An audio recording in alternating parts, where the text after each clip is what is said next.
Good morning, students. Today we will proceed further and we will take one side of the page. And so, let's start with. Sometimes the authors of the manuscript made revisions to their chronicles at different times. Historians may end up using information from just one version for a fairly long time in case of all versions are not found at the same time.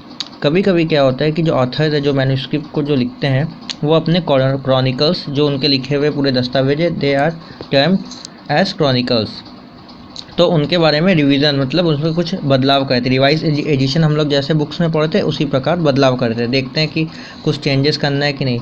Historian में end up using information from just one version for a very long time in case all the versions are not found at the same time. तो जो historians होते हैं जो उनको इन authors के work को स्टडी करते हैं वो अपना इन्फॉर्मेशन किसी एक वर्जन पर बहुत लंबे समय तक अपना वर्जन पे बहुत लंबे समय तक देते हैं जब तक कि कोई नया वर्जन उस समय का जो है found at the same time मिलता नहीं है. फॉर इंस्टेंस जैसा कि फॉर एग्जांपल ज़ियाउद्दीन बरानी road 2 different versions of his Chronicle, first in 1356 and second in 1358.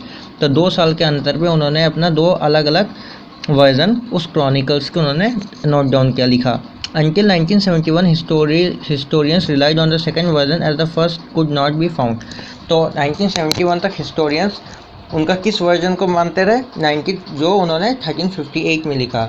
So the second version is documented by historians until 1971, and what happened after 1971, they found the more ancient source, that is 2 years ago, that from 1358 which was written in 1356. तो 1971 के बाद जो 1356 में जो लिखा हुआ था version उसको हिस्टोरियंस मानने लगे क्योंकि पहले तब तक वो वाला वर्जन मिला नहीं था. Languages change drastically over time in terms of grammar, vocabulary and meaning of certain words and terms. This poses a challenge for historians to interpret the past event correctly. Let us consider some examples to understand this. तो languages जो भाषा होती थी इसको लिखने के लिए वो भी जो है ड्रास्टिकली मतलब एक मेजर चेंजेस हुआ टर्म्स ऑफ ग्रामर, उसके ग्रामर में vocabulary and meaning of certain word, और उसके शब्द को चुनने का आधार और कुछ वर्ड के मतलब ही बदल गए. इसको हम कुछ एग्जांपल से we will clear ourselves with certain examples. India has been known by varied names in different historical periods. In ancient time, India was known as Bharatvarsha as per Vishnu Purana. तो जैसा कि हमें पता है जो हमारा जो इंडिया जो कंट्री है ये जो है कुछ पुराने समय में इसे भारतवर्ष बोला जाता था जो कि विष्णु पुराण में नोटेड है. This name is also mention in Rigveda, और यही नाम ऋग्वेद में भी कैटेगोरिकली मेंशन किया गया है. Then Patanjali use the term Aryavarta for the land between the Vindhyas and the Himalayas. तो जो विंध्य की जो माउंटेन्स और हिमालय जो माउंटेन्स है इसके बीच जितनी भी लैंड कवर हो रही है जो जैसे यूपी, बिहार, गैंगेटिक प्लेन पे जो लैंड्स है, गैंगेटिक प्लेन जो कवर हो रहा है इसे आर्यवर्त बोला गया. किसमें? पतंजलि में. The sacred books of Parsi Zend Avesta name India as Sapta Sindhu the land of 7 rivers. जो ज़ेंड अवेस्टा है जो पारसीज का जो होली बुक है उसमें it is given as Sapta Sindhu means land of 7 rivers. Greek name it as Indoi और द पीपल ऑफ इंडस, और जो ग्रीक्स के जो बुक्स है एंशंट समय में they term the people who lived beside सब सिंधु एज इंडोई और Indus. From there we have get our name India. In the medieval period the term Hindustan was used to refer to a modern nation India. और जो medieval period है ancient और modern period के बीच वाला जो period है मेडिवल हिस्ट्री उसमें इंडिया का नाम जो मॉडर्न नेशन जो इंडिया है उसका नाम हिंदुस्तान दिया गया. This term was use in Persian and Arabic after the Islamic conquest of the 11th century.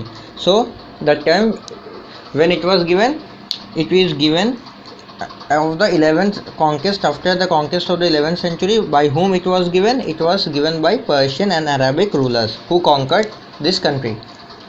In the 13th century, a Persian chronicler named Minhaj e Siraj used this term to refer the land under the Delhi Sultan. तो 13वीं शताब्दी में 13वीं सदी means from 1200 to 1300 AD. So Persian chronicle जो नाम उनका था Minhaj e Siraj use this term to refer the lands under the Delhi sultan. कौन सा टर्म? हिंदुस्तान का यूज़ किया था उन ज़मीनों के लिए, उन क्षेत्रों के लिए जो दिल्ली सल्तनत के अंडर में था।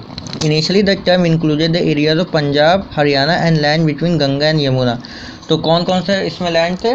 The areas of the modern states of Punjab, Haryana and mainly you can say UP and some parts of MP. No, only UP and Delhi. Punjab, Haryana, Delhi and UP, and MP is not considered. It was come later in chronicles. Later the term also included other areas which eventually become a part of Delhi Sultanate. तो जैसा कि बताया, बाद में धीरे धीरे और भी क्षेत्र इसके अंडर में आने लगे। However, the term Hindustan was never use for south India, पर साउथ इंडिया के लिए कभी भी इस हिंदुस्तान टर्म का यूज़ नहीं किया गया। This is how rulers of Delhi सल्तनत and the Mughals began to call their empire as Hindustan. और इसी तरह जो है दिल्ली सुल्तनत और जो मुग़ल बाद में आए, इन्होंने धीरे धीरे हिंदुस्तान कहना शुरू किया अपने एम्पायर को। और नेक्स्ट जो है वो हम नेक्स्ट क्लास में करेंगे। Thank you.